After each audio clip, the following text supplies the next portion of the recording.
Pour ce troisième numéro d'Histoire d'art, je te propose aujourd'hui de parler d'amour. Oui, nous allons parler d'amour en observant cette œuvre-là. Cette œuvre, nous allons l'aborder en suivant toujours la même méthode et les mêmes étapes de cette méthode. Dans un premier temps, donc, je te propose de présenter cette œuvre. Cette œuvre d'art a été réalisée par l'artiste Antonio Canova. Elle s'intitule Psyché ranimée par le baiser de l'amour. Cette sculpture a été réalisée entre 1787 et 1793. C'est une sculpture de marbre. Le marbre est une pierre. Elle mesure 1,55 m de haut sur 1,68 m de large sur 1,01 m de profondeur. Et c'est une sculpture que l'on peut observer dans le musée du Louvre à Paris. Antonio Canova est un artiste connu pour ses peintures, mais surtout pour ses sculptures.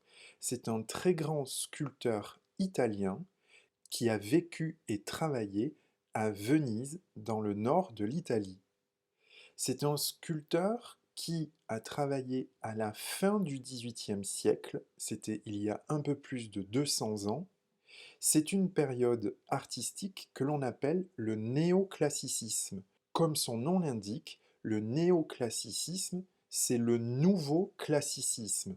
Le classicisme, ce sont les codes, les lignes, les formes de la beauté classique, celle de l'Antiquité grecque et romaine. Le néoclassicisme, c'est donc le goût de l'antique qui redevient à la mode dans cette fin du XVIIIe siècle. Passons désormais à la description de l'œuvre. Comme je te l'ai dit, c'est une sculpture en marbre. Pour bien observer cette sculpture, il faut pouvoir observer plusieurs points de vue.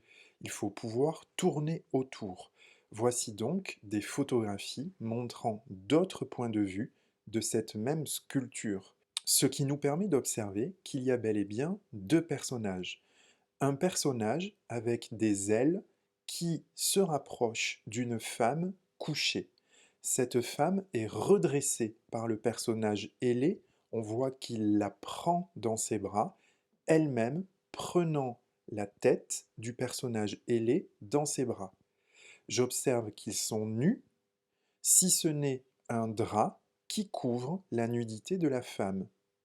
J'observe également que le personnage ailé porte un carquois rempli de flèches. J'observe enfin un vase qui est derrière la femme et qui est posé sur le drap que je voyais à l'avant de la sculpture. Passons maintenant à la troisième étape. Essayons de comprendre ce que l'artiste est en train de nous raconter. Pour comprendre ce qu'il nous raconte, il faut observer le titre, Psyché ranimée par le baiser de l'amour. Si je relis le titre à l'œuvre, je vois bien que celle qui est ranimée, c'est bel et bien cette femme, ce qui correspond donc au féminin ranimé et psyché est donc cette femme, celle qui est en train d'être ranimée, réveillée par le baiser de l'amour. Ça veut donc dire que le personnage ailé serait l'amour et qu'il est en train de l'embrasser, à moins plutôt qu'il ne vienne de l'embrasser, puisqu'elle est déjà réveillée. Il vient de l'embrasser, elle se redresse après ce baiser. Psyché et Amour sont des personnages connus dans la mythologie, dans l'Antiquité gréco-romaine.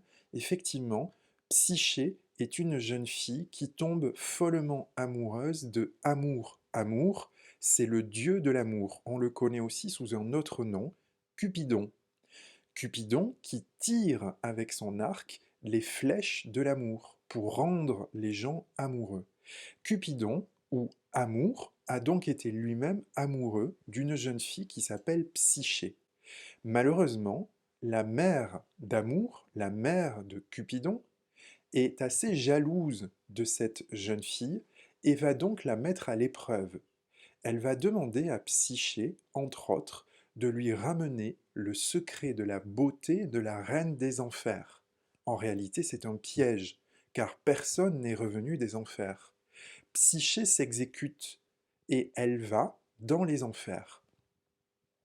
Elle parvient à rencontrer la reine des enfers et à lui demander le secret de sa beauté. Cette dernière lui confie alors un flacon rempli du secret de sa beauté.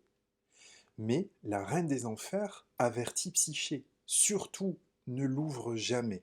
Psyché, en revenant des enfers, est bien trop tentée de connaître elle-même le secret de la beauté de la reine des enfers, et, en désobéissant à celle-ci, ouvre le flacon. C'est alors qu'un poison infernal s'en échappe, plongeant Psyché dans la mort.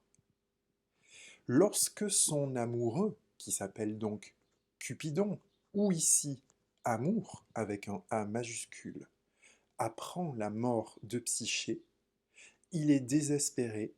Avec un dernier espoir, Amour embrasse Psyché. Et de ce baiser d'amour, va renaître Psyché. Psyché revient à la vie grâce au baiser d'amour. C'est justement ce moment-là que choisit de montrer l'artiste Antonio Canova, le moment où Psyché est en train de revenir à la vie. Quand on se rapproche de l'œuvre, on observe dans le regard, dans la position des bras, tout l'amour ressenti par ces deux personnages. Un sentiment à la fois doux et puissant qu'Antonio Canova nous transmet. Antonio Canova nous propose des indices pour identifier ces personnages. Effectivement, quand on tourne autour de la sculpture, on aperçoit le carquois et les flèches du personnage ailé, ce qui nous permet de le reconnaître comme étant Cupidon ou Amour, de même que l'on aperçoit le flacon qui renfermait le secret de la beauté de la reine des enfers. Je te propose de conclure sur cette analyse d'œuvre. La proposition d'Antonio Canova est une sculpture en marbre d'une délicatesse incroyable. Rappelle-toi qu'au début, l'artiste avait en face de lui un bloc de pierre, et que dans ce bloc de pierre, avec ses mains et ses outils, il a réussi à façonner, à donner vie et à donner forme à cette œuvre-là. Cette œuvre qui transmet le sentiment de l'amour. L'amour qui est plus fort que la mort, puisque le baiser d'amour permet de réveiller Psyché, comme s'il s'agissait là de l'ancêtre, ici de l'histoire, de la Belle au bois dormant.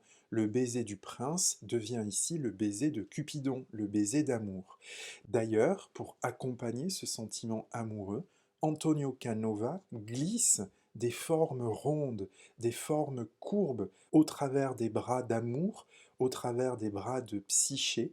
On trouve partout, ici et là, l'inscription du couple dans cette forme ronde, pleine du sentiment amoureux qui les réunit. C'est donc une œuvre grandiose qui participe du courant dont je te parlais au début, le néoclassicisme.